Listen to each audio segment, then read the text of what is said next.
Parenthèse républicaine pour François Hollande. 2 jours après sa victoire, il a participé aux côtés de Nicolas Sarkozy aux cérémonies du 8 mai. Les deux hommes se reverront le 15 mai pour la passation de pouvoir. D'ici là, le président élu va se plonger dans les dossiers internationaux. Plusieurs grands rendez-vous l'attendent, sommet du G8 et de l'OTAN à Chicago et un baptême du feu européen à Bruxelles le 23 mai sur la croissance. Des victimes à la recherche de la vérité. 10 ans après l'attentat de Karachi qui avait causé la mort de 11 Français, un hommage leur a été rendu à Cherbourg. Les rescapés et les familles des victimes, salariés de l'ancienne direction des chantiers navals, attendent toujours que soient établies les causes de l'attentat. La Grèce se cherche toujours un gouvernement. Après l'échec des conservateurs, c'est au tour du chef du parti de gauche radical Syriza, devenu la deuxième force politique, de tenter de mettre sur pied une équipe. Alexis Tsipras a 3 jours devant lui pour réussir. Il a exclu d'emblée de participer à un gouvernement de coalition qui soutiendrait la cure d'austérité imposée au pays. Les Algériens de France aux urnes, ils ont commencé à voter pour les élections législatives prévues jeudi en Algérie. Plus de 800 000 électeurs sont appelés à s'exprimer dans l'Hexagone. Une quarantaine de partis sont en lice pour ce scrutin. Principaux enjeux, la participation et le score des islamistes.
Dans les rues d'Istanbul, le 6 mai 2012 ne restera pas comme le jour de la victoire de François Hollande, mais comme celui de la défaite de Nicolas Sarkozy. C'est super.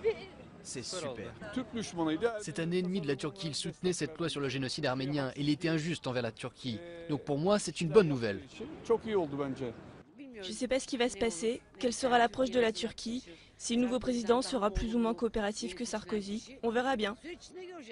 Entre son refus complet de l'adhésion de la Turquie à l'Union européenne et son récent projet de loi de pénalisation du déni du génocide arménien, le bilan de Nicolas Sarkozy, vu d'ici, est très négatif. Ça relevait plus du mépris et de l'ignorance que d'un partenariat. François Hollande, lui, s'est prudemment très peu exprimé sur la Turquie pendant la campagne, appelant simplement à des relations apaisées avec Ankara. Pour le nouveau président français, tout reste à faire. Il faut maintenant autre chose. Il ne suffit pas d'inverser la politique néfaste de Sarkozy par rapport à la Turquie, mais il faut une réelle politique turque. Aujourd'hui, la Turquie est toujours officiellement candidate à l'entrée dans l'UE, une perspective à laquelle jusqu'à présent Paris et Berlin étaient résolument opposés. La Turquie cherche un prétexte pour revenir sur la route de l'Europe.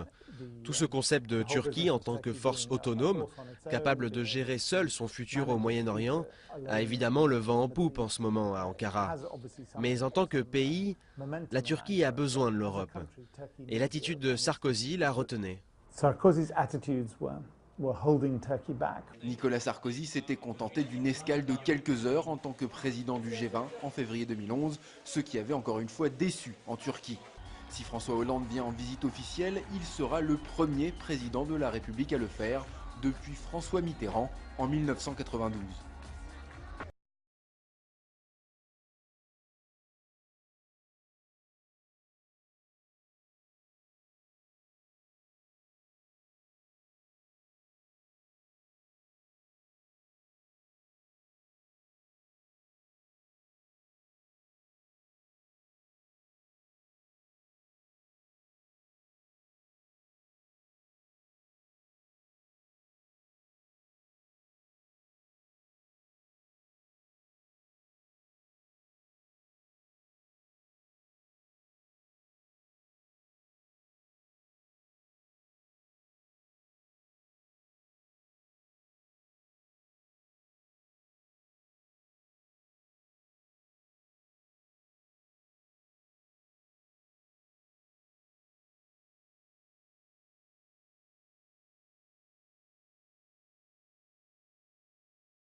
Mogadiscio n'avait pas connu autant d'activités de construction depuis des années, décimées par 20 ans de guerre civile qui ont coûté des milliers de vies et forcé beaucoup de civils à fuir. Alors ici, le chantier est de taille.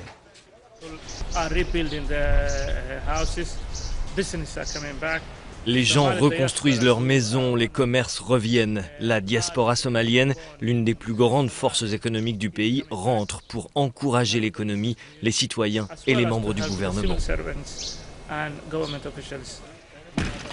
climat de paix relative règne désormais dans la capitale somalienne, même si les attaques à la bombe continuent. Les combats armés ont pris fin en août dernier et les insurgés d'Al-Shabaab, soutenus par Al-Qaïda, ont été contraints de quitter la ville.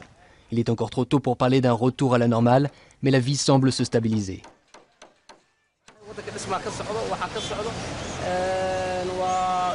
La reconstruction est en marche dans tout le pays.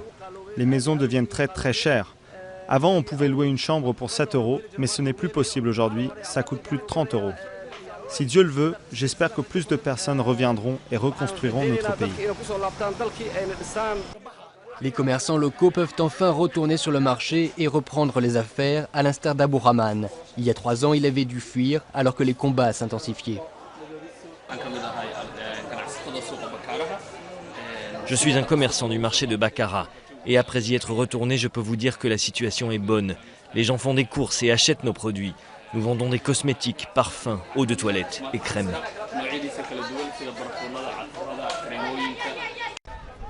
Avant la guerre, Mogadiscio était considérée comme l'une des plus belles villes d'Afrique. Difficile de reconquérir cette image pour l'instant, alors que des dizaines de milliers de réfugiés vivent encore dans des campements de fortune.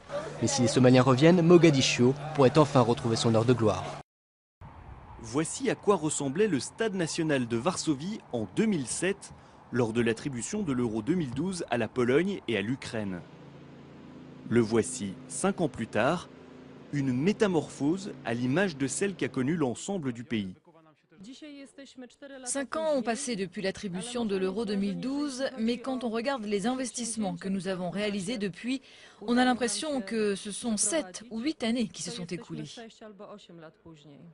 Symbole de ce renouveau, l'enceinte de Varsovie qui accueillera le match d'ouverture Pologne-Grèce a coûté près d'1 demi-milliard d'euros.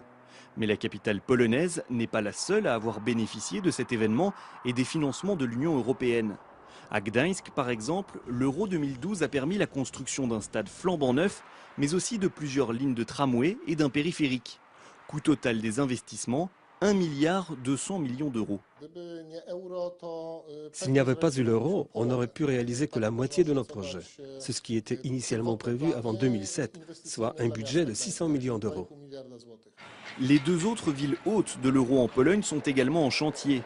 À Poznań, une nouvelle gare ferroviaire ouvrira au moment de la compétition et une nouvelle ligne du tramway express sera mise en service avant la fin de l'année.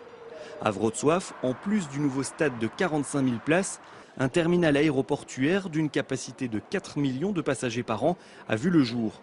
Grâce à tous ces projets, la Pologne est le seul des 27 pays membres de l'Union européenne à être resté en croissance pendant la crise. En juin prochain, les centaines de milliers de supporters attendus pourraient dépenser près de 180 millions d'euros. Mais le pays mise surtout sur les bénéfices à long terme qu'elle va pouvoir retirer de cet euro. On prévoit que l'euro 2012 sera un facteur de croissance qui augmentera d'environ 2% le PIB de la Pologne jusqu'en 2020. Il faut dire que moins de 5% des investissements liés à l'euro sont directement dédiés au stade. Quand le coup de sifflet final sera donné début juillet, des dizaines d'autres projets comme la construction d'autoroutes resteront à achever.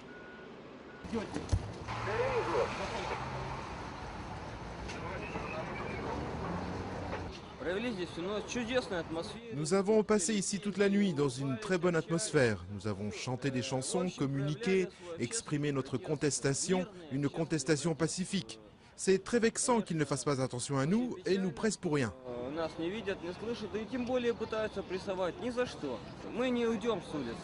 Nous ne quitterons pas les rues, c'est une contestation permanente. Les gens viennent et vont, mais le nombre restera le même ou bien augmentera.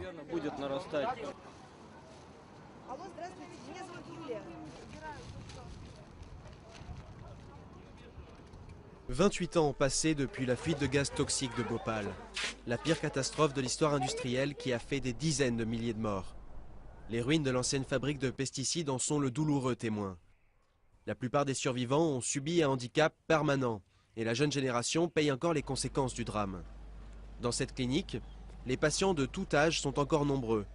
Selon les médecins, les nappes phréatiques sont toujours contaminées. Même la jeune génération née après le désastre, de parents exposés à la contamination, est intoxiquée par les poisons d'union carbide. Ces enfants ont des problèmes de croissance. Le fils d'Azribi a été hospitalisé plusieurs années à la suite de l'explosion et sa petite fille souffre de paralysie cérébrale. Pour elle, le gaz toxique est le seul responsable de ces maladies. Pourquoi ma petite fille est-elle née avec un handicap?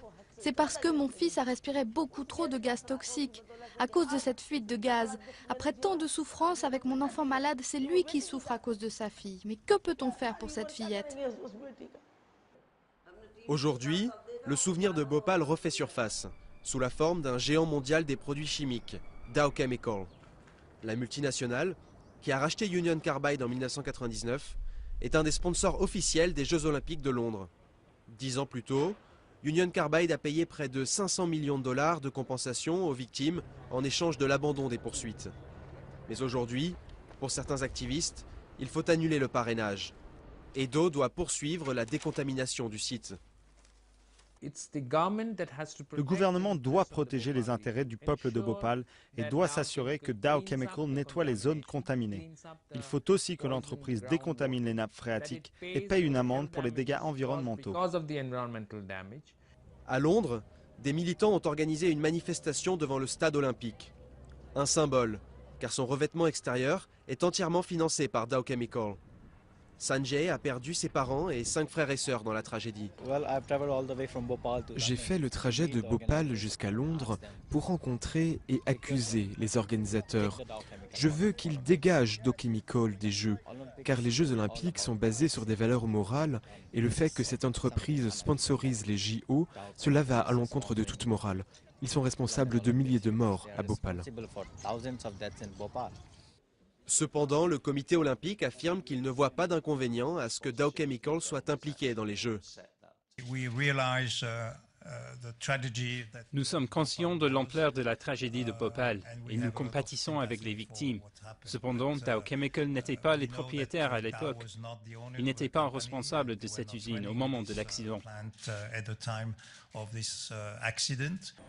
Le gouvernement indien s'est dit consterné de la décision du comité olympique, mais il n'est pas allé